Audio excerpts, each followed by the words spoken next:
दोस्तों चीन को जैसे ही पता चलता है कि भारत किसी नई और एडवांस मिसाइल का परीक्षण करने वाला है, वैसे ही चीन अपने आधुनिक जासूसी जहाज को हिंद महासागर में उतार देता है। लेकिन इस बार चीन की ये चाल उस पर उल्टी पड़ने वाली है, क्योंकि भारत ने पहले से ही तैयारी कर रखी थी कि चीन ऐसी हरकत करेगा और भारत ने अपने INS विक्रांत को उसी तरफ रवाना कर दिया है। खबर यह है कि भारत 25 से 27 नवंबर के बीच एक नई मिसाइल का परीक्षण करने वाला था, लेकिन इस मिसाइल के परीक्षण से पहले ही हिंद महासागर या फिर कहें बंगाल की खाड़ी के आसपास चीन ने अपने 3 जासूसी जहाज भेज दिए, जिसकी वजह से हमें ये परीक्षण अगले कुछ दिनों के लिए टालना पड़ा। वहीं दूसरी खबर भी चीन से ही सामने निकल के आ रही है, जहां पर चीन बॉर्डर के पास भारत ने नया एयरबेस इंफ्रास्ट्रक्चर बना करके तैयार कर लिया और इसे पूरी तरीके से हमने एडवांस कर दिया, यानी कि यहाँ पर बड़े और छोटे विमान आसानी से उतर सकते हैं। तो जानते हैं आज की इस वीडियो में दोनों ही इंपॉर्टेंट अपडेट डिटेल्स में। यदि आपको हमारा काम पसंद आए, वीडियो को लाइक, चैनल को सब्सक्राइब जरूर कीजिएगा, क्योंकि आपका ये छोटा सा काम आप तक जरूरी और सही खबरें लाने में हमारी बड़ी मदद करता है। तो पहली खबर चीन से सामने निकल के आ रही है, जहां पर चीन को जैसा ही पता चला कि भारत 25 से 27 नवंबर के बीच में एक नई और बहुत ही एडवांस मिसाइल का परीक्षण करने वाला है, वैसे ही चीन ने अपने जासूसी जहाज शी यान 6 हरकतें तेज कर दी हैं। चीन हिंद महासागर और बंगाल की खाड़ी में भारत के पीछे हाथ धोकर के पड़ा है और जहां अंडमान और निकोबार द्वीप समूह के साउथ में अंतर्राष्ट्रीय जल क्षेत्र में चीन के ये सर्वे जहाज घूमना शुरू कर चुके हैं। और भारत का जो मिसाइल टेस्ट शेड्यूल था 25 से 27 नवंबर के बीच, अब उसे रीशेड्यूल किया गया है 1 से 3 दिसंबर के बीच। और ऐसा चीन ने पहली बार नहीं किया, बल्कि जब जब चीन को पता चलता है कि भारत किसी भी तरीके की नई मिसाइल का परीक्षण करने वाला है, वैसे ही चीन अपने ये जासूसी जहाज भेज देता है। रिपोर्ट्स के मुताबिक इन जहाजों के अंदर बहुत ही एडवांस सेंसर्स, बहुत ही एडवांस रडार सिस्टम इंस्टॉल है, जिससे आसपास के होने वाले किसी भी परीक्षण को बहुत बारीकी से जांचा जा सकता है। सिर्फ इतना ही नहीं, बल्कि बताया जाता है कि इन जहाजों के अंदर कुछ वैज्ञानिक भी लाए जाते हैं, जो कि तुरंत आकलन कर लेते हैं कि किस तरीके की मिसाइल का परीक्षण किया गया है और चीन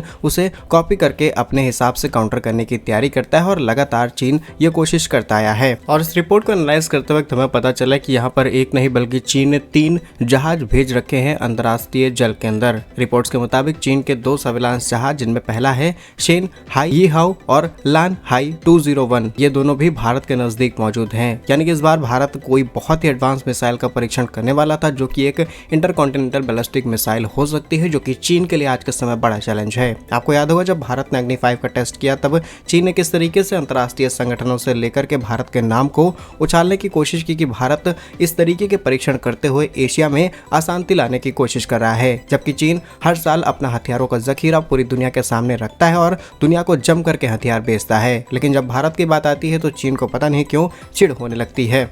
जानकारी के लिए आपको बता दें कि भारत के नजदीकी अंतर्राष्ट्रीय जल क्षेत्र में चीन के ये दोनों सर्विलांस जहाज मौजूद है, जहां पर शेन हाई यीहाओ मालदीव के पास पर्वतीय क्षेत्रों के पास खनिजों के सर्वेक्षण में लगा हुआ है, जो कि सिर्फ कहने के लिए कि हम समुद्र के नीचे से मिनरल्स निकालेंगे। बाकी यहाँ पर किस तरीके का सर्वे किया जा रहा है आप समझ सकते हैं। और चीन के इस सर्विलांस जहाज के पास लगभग 7000 मीटर से भी ज्यादा गहराई तक ले जाने वाली पनडुब्बी प्लेटफॉर्म है और यह जहाज समुद्र के तल से बहुत सारी चीजें एनालाइज करते हुए अंडर सबमरीन केबल्स और उनके रूट्स को भी आइडेंटिफाई कर सकता है और उनकी मैपिंग निकाल करके उनका गलत तरीके से इस्तेमाल तक कर सकता है। वहीं लॉन हाई 201 लक्षद्वीप के पास पर्वतीय क्षेत्र में स्थित है और वहां पर भी वो इसी तरीके से मिनरल्स को खोज कर रहा है। अब एग्जैक्टली मिनरल्स निकाले जा रहे हैं नहीं जा रहे हैं, वहां पर किस तरीके का एक्सप्लोरेशन किया जा रहा है, कोई भी डिटेल्स पब्लिक डोमेन में अवेलेबल नहीं है, लेकिन भारत के आसपास इस तरीके की निगरानी दर्शाता है कि चीन को खौफ है कि भारत कहीं कोई ऐसी मिसाइल का परीक्षण ना कर ले जो आगे चल के चीन के लिए खतरा हो। ऑलरेडी भारत के पास ऐसी मिसाइलें हैं, फिर उसमें चाहे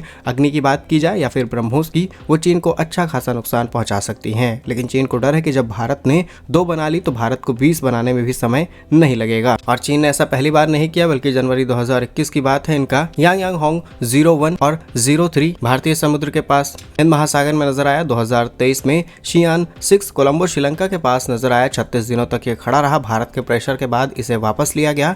जनवरी 2024 में युआन वांग श्रीलंका के पास नजर आया। उसके बाद अप्रैल 2025 में भी डोंगफांग होंग 3 इस तरीके से मई 25 जुलाई 25 सितंबर 25 नवंबर 25 में हमने 3 जहाज देख लिए हैं। लेकिन चीन की इस हरकत को भारत ने इस बार नजरअंदाज नहीं किया। नेक्स्ट अपडेट में आप सारी चीज समझ जाएंगे। असल में भारतीय नौसेना का स्वदेशी एयरक्राफ्ट कैरियर जिसे हम INS विक्रांत कहते हैं वो श्रीलंका के दौरे पर है। उसका कोलंबो बंदरगाह पर पहुंचने पर तो हमारा INS विक्रांत कोलंबो बंदरगाह पहुंचता है। उसका भव्य स्वागत किया गया और यह INS विक्रांत का पहला विदेशी दौरा भी है। ऐसा पहली बार हुआ है जब INS विक्रांत ऑपरेशनल तैनाती के बीच किसी विदेशी बंदरगाह पर पहुंचा है। अब आप इसी चीज को जियोपॉलिटिक्स के साथ जोड़ेंगे तो आप सारी चीजें खुद समझ जाएंगे कि भारत को ऐसा आखिर क्यों करना पड़ा। INS विक्रांत एयरक्राफ्ट कैरियर श्रीलंकाई नौसेना के आने वाले इंटरनेशनल फ्लीट रिव्यू 2025 यानी IFR में शामिल होने के इन्विटेशन पर कोलंबो पहुंचा है। बाकी श्रीलंका पहुंचकर दोनों देशों की सेनाएं कुछ बेसिक सी एक्सरसाइज करेंगी। भारतीय प्रवासी नागरिक वहां पर पहुंचेंगे, बड़ी संख्या में बच्चे भी शामिल होंगे और इसे